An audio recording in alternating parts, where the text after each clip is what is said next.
This is the second video of a Google Ads course. If you are looking for the first one, which is an overview, that is in the playlist listed below. For this one though, we're going to be talking about the overall strategy around PPC marketing, the fundamentals of advertising online, as well as search engine marketing. So first we want to understand why you want to be running PPC ads in the first place, and we're going to compare this against organic as well as search, or social I mean. So first let's talk about ads versus organic. The pros of using ads versus organic is that they are instantaneous. You can throw up an ad account and within hours get your first leads generated, so you can get data very quickly. This also provides information in which you can optimize your website off of, such as keywords that work the best, as well as copy for your ads that work the best, that can be used in the metadata for your website listing on Google, and that will improve your SEO. So more control over targeting is the next one. With SEO, you can put keywords and you do have some control, of course, but you can't define match types. So match types will allow you to get more specific with who it is that is coming to your website with ads. So you just have more control there. Increase volume of leads. So if you want to capture as much traffic as possible, you ultimately need to invest in ads, because if you just have SEO, then if you go to a search results page, you'll see that the ads show up at the top. They also show up at the bottom and on other pages, but they take up a large portion of the top of the page, and that is what Google is pushing for. So if you're not there, you're not going to get as much traffic as you possibly could. So supplements organic traffic. So when you are building out a website for the first time, you might choose to do on-page SEO, get your foundations correct, but that's going to take months for that to actually rank in the search results, and so that you can get traffic from that. So in the meantime, you can run traffic to it from ads just so you can get some results, make back some of that money, as well as get some signals, some engagement signals to your website that will help Google to rank you better. Some cons of ads is that it requires cash flow, and a lot of businesses aren't in a position to keep pumping more cash into their business when they're already struggling with cash flow to begin with. So you want to have a higher risk tolerance for money. So you want to have some money on deck as well as extra money coming in, and be looking to scale. It can be inefficient if you have weak online branding. So once again, you really want to have those foundations in place, the good SEO, Google My Business listing, good reviews, good rewards, have a differentiated service, and because you are marketing to people where there's lots of competition and you're paying for that traffic, and so you can lose a lot of money really fast if your brand isn't strong enough.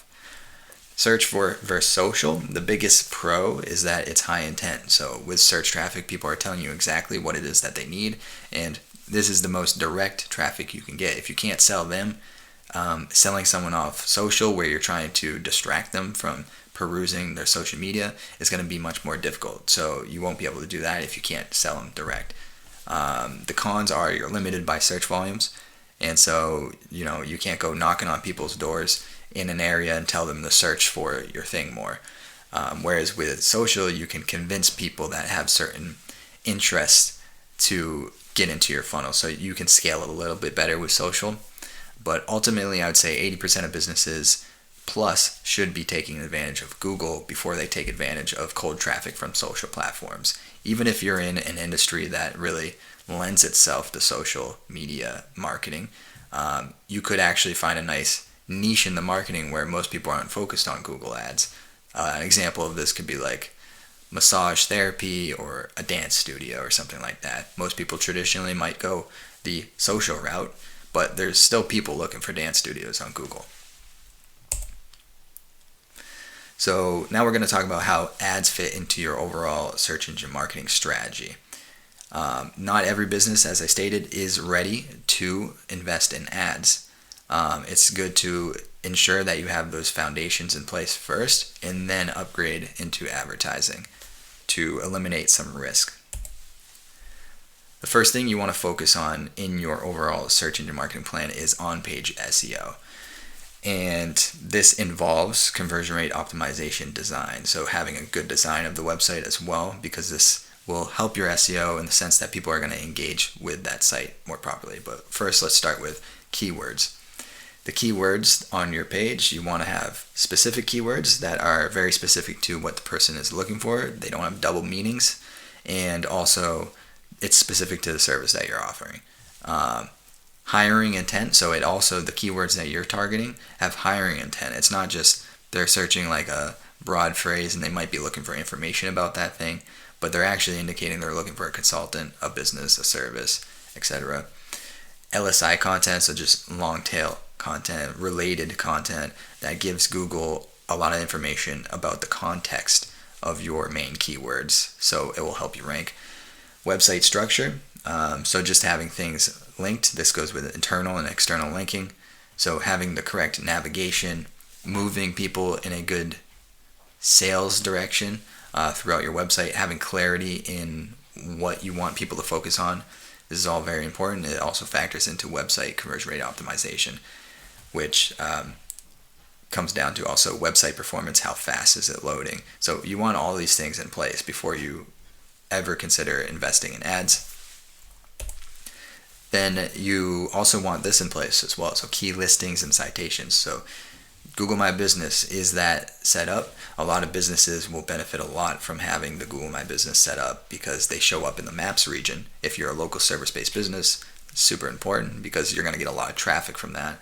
But also beyond this, you have standard information about your business, your hours, what you offer, but more importantly, reviews. People want to see reviews. And savvy customers nowadays are looking for business reviews more than they used to.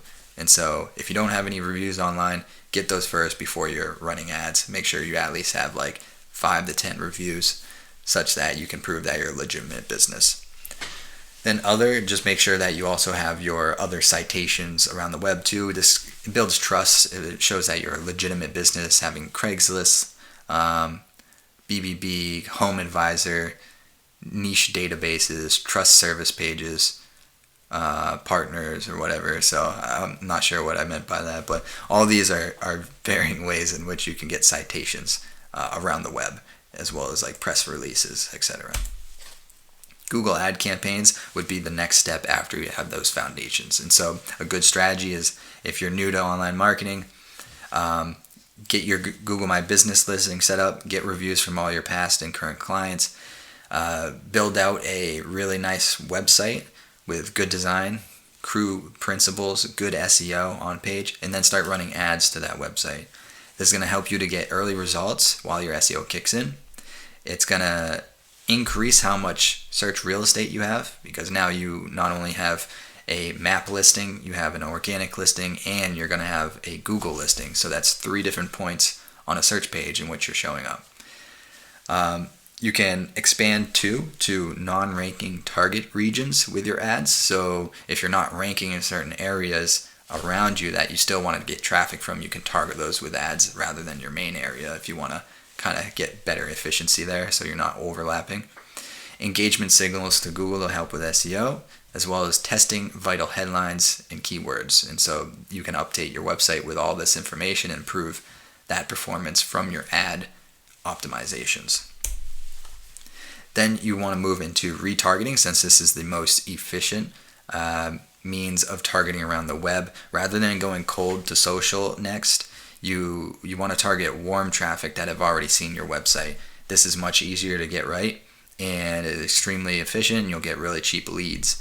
So you want to use your audience lists and build audience lists in Google Analytics from people that clicked to your website, people that engaged with your website, meaning they scrolled a certain amount, they went to a certain amount of pages, they stayed on for a certain amount of time, as well as people who acted. So if they clicked on a video or they became a lead. So these audience lists can be used for retargeting around the web, as well as additional campaigns later on, and we'll talk about that.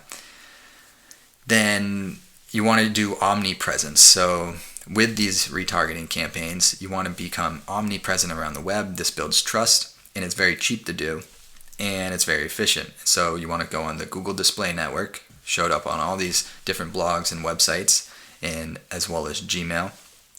YouTube ads, so you want to get YouTube ads wherever you can. LinkedIn, Facebook, Instagram, TikTok, Pinterest, as many as you can really. You can use these audience lists anywhere.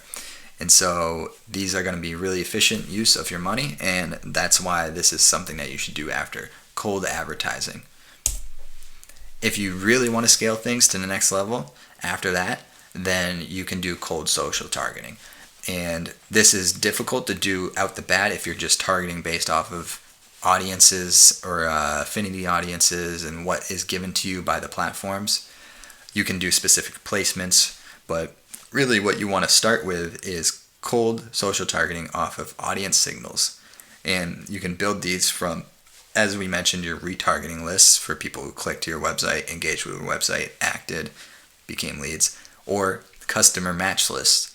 And so you can feed these social platforms, YouTube, Facebook, etc., your customer match list, and create campaigns that find new people based off of those patterns that you gave it already. And so this is one of the better ways to expand first off, rather than just trying to do specific placements or saying, oh, this audience tech interest, doing that stuff is way more difficult. And so you want to do it based off of your lists that you've built up through all this cold advertising. Principles of PPC advertising. First is to track everything. A lot of people think that advertising is this risky endeavor, and it can be because you're putting money towards it, but when you know that you know where your money is going, then it's not risky. It's actually just all about data and making the correct decisions at that point. It's pretty predictable. So you want to be tracking conversions, and you definitely eventually want to be tracking ROI. You don't have to track ROI in an automated way. You can do like manual approaches, just looking at your lead list and then figure out who paid you and just matching like emails and their names. So doing that quarterly or whatever, just make sure that you know how much ROI you're getting out of your campaigns is vital. Test efficiently. So the first thing is branches, not twigs. You want to test things that are going to produce big changes, not small changes. So you don't want to be changing small words here and there. You want to be changing the intent of how you're approaching things, the angles in which you're approaching things, rather than just using one word or another.